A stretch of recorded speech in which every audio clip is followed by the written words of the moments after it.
Hello guys, আমরা এখন বিহারে এসেছি। এখানে আমাদের বাস সকালবেলায়।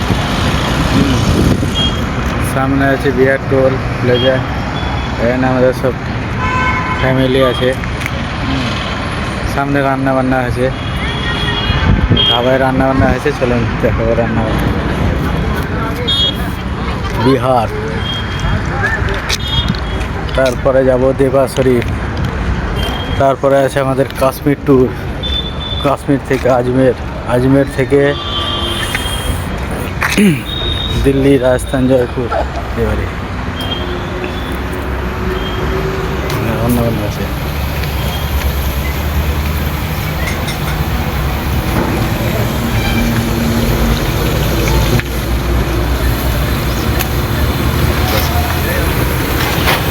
রান্না করছি, রান্না করে খাওয়া দাওয়া করে আবার দুপুরে বিদায়। এটা আমাদের বাবুর্চি রান্না করছে।